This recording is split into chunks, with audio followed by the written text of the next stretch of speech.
നമസ്കാരം, എല്ലാവർക്കും മൈ നോട്ട്ബുക്കിലേക്ക് സ്വാഗതം. കേരള PSCയുടെ സെക്രട്ടേറിയറ്റ് അഥവാ KPSC അസിസ്റ്റന്റ് ഈ എക്സാമുകൾ നടക്കാൻ പോകുന്നത് മെയ് ജൂലൈ മാസങ്ങളിലായിരിക്കും പ്രിലിമിനറി എക്സാം നടക്കുന്നത്. അതുപോലെ ഓഗസ്റ്റ് ഡിസംബർ മാസങ്ങളിൽ, ഓഗസ്റ്റ് മുതൽ ഡിസംബർ വരെയുള്ള കാലഘട്ടത്തിലായിരിക്കും ഈ ഒരു മെയിൻസ് എക്സാം നടക്കാൻ പോകുന്നത്. മെയിൻസ് എക്സാമിൻ്റെ സിലബസ് വന്നിട്ടുണ്ട്. പേപ്പർ 1 ഉണ്ട്, പേപ്പർ 2 ഉണ്ട്. പേപ്പർ 2ൻ്റെ സിലബസ് ആണ് നമ്മൾ നോക്കുന്നത്. അപ്പോൾ ടോട്ടൽ മാർക്സ് എന്ന് പറയുന്നത് 100 മാർക്സ് ആണ്. ആദ്യത്തെ മെയിൻ ടോപ്പിക് എന്ന് പറയുന്നത് principles of administration and management. Principles of administration and management. അപ്പോൾ അതിൽ മൊഡ്യൂൾസ് 2 എണ്ണമാണ്. പ്രിൻസിപ്പിൾസ് ഓഫ് അഡ്മിനിസ്ട്രേഷൻ 10 മാർക്ക്, അതുപോലെ പ്രിൻസിപ്പിൾ ഓഫ് മാനേജ്മെൻറ്റ് 10 മാർക്കാണ്. ഇനി അടുത്ത ടോപ്പിക് എന്ന് പറയുന്നത്, രണ്ടാമത്തെ topic constitution of India. Constitution of ഇന്ത്യയിൽ constitutional structure 12 mark, centre state relation under the constitution 8 മാർക്കാണ് ഉള്ളത്. ഇനി Kerala model economy and development. Kerala model economy and development.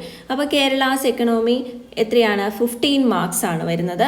അതുപോലെ Kerala model of development 15 marks ആണ് വരുന്നത്. അപ്പോൾ ഇതൊക്കെ റെഫർ ചെയ്യാനുള്ള റെഫറൻസ് ടെക്സ്റ്റുകൾ ഞാൻ കൊടുത്തിട്ടുണ്ട്.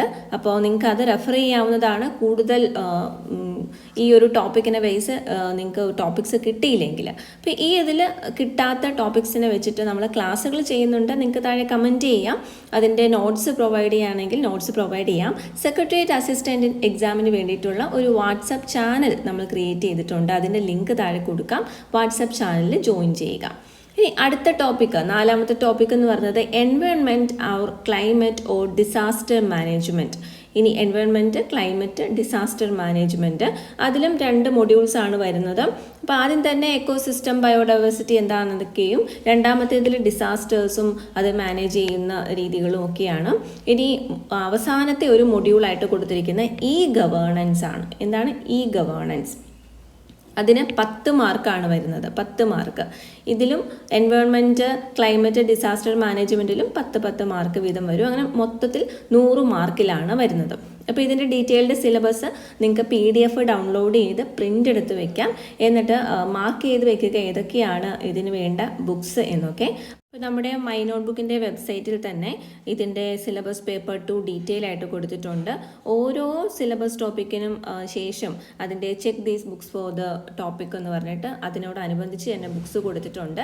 അവസാനമായിട്ട് books for the mains paper 2 എന്ന് പറഞ്ഞ് മൊത്തത്തിൽ എല്ലാ രീതിയിലുള്ള ബുക്സസും ഇവിടെ മെൻഷൻ ചെയ്തിട്ടുണ്ട്. അപ്പോൾ നിങ്ങൾക്ക് ഇവിടെ ചെക്ക് ചെയ്യാം ഏതൊക്കെയാണ്. സെക്രട്ടേറിയറ്റ് അസിസ്റ്റൻറ്റിൻ്റെ ബുക്സ് മൊത്തത്തിൽ പറയുകയാണെങ്കിൽ റാങ്ക് ഫയൽസ് ഉണ്ട്. നിങ്ങൾക്കറിയാം റാങ്ക് ഫയൽ മെയിനായിട്ടും പറയുന്ന ടാലൻറ്റ്, ലക്ഷ്യ, വീറ്റോ തുടങ്ങിയ അത് നിങ്ങളെല്ലാവരും തന്നെ റെഫർ ചെയ്യുന്നുണ്ടായിരിക്കും.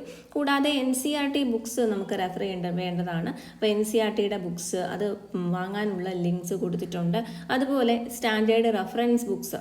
സ്റ്റാൻഡേർഡ് റെഫറൻസ് ബുക്സ് എന്ന് പറയുമ്പോൾ ഓരോന്നിലും എന്തൊക്കെയാണ് നിങ്ങൾ ചെക്ക് ചെയ്യുക. ബുക്സ് ഓരോ സബ്ജക്റ്റിനും, അതായത് പേപ്പർ 2ന് മാത്രമായിട്ട് എങ്ങനെയാണ്, ബുക്സ് ഫോർ മെയിൻസ് പേപ്പർ 2 ഓരോ സബ്ജക്റ്റിനും ഏതൊക്കെ ബുക്ക് നിങ്ങൾക്ക് റെഫർ ചെയ്യും. അപ്പോൾ ഈ ബുക്സ് നിങ്ങൾക്ക് വാങ്ങാനായിട്ട് സാധിക്കും. അപ്പോൾ അതിൻ്റെ ഡീറ്റെയിൽസിനായിട്ട് ലിങ്ക് നോക്കുക. അപ്പോൾ സിലബസ് നമ്മൾ ഓരോ ടോപ്പിക്കും പ്രത്യേകം പറയുന്നില്ല. ഓരോ സബ് ടോപ്പിക്കുകൾ പ്രത്യേകം വായിച്ചിട്ടില്ല. പക്ഷേ ഇതിൻ്റെ എല്ലാം നമ്മൾ ക്ലാസ്സസ് ചെയ്യുന്നതായിരിക്കും. പ്രിൻസിപ്പിൾസ് ഓഫ് അഡ്മിനിസ്ട്രേഷൻ ആൻഡ് മാനേജ്മെൻറ്റിൻ്റെ ക്ലാസ്സസ് ഉടനെ സ്റ്റാർട്ട് ചെയ്യുന്നതായിരിക്കും. അതുപോലെ വേറെ ഏതെങ്കിലും ടോപ്പിക്കാണ് നിങ്ങൾ പ്രിഫർ ചെയ്യുന്നതെങ്കിൽ താഴെ കമൻറ്റ് ചെയ്യുക. ആ ഒരു ഓർഡറിൽ ചെയ്യുന്നതായിരിക്കും. Thank you so much for watching.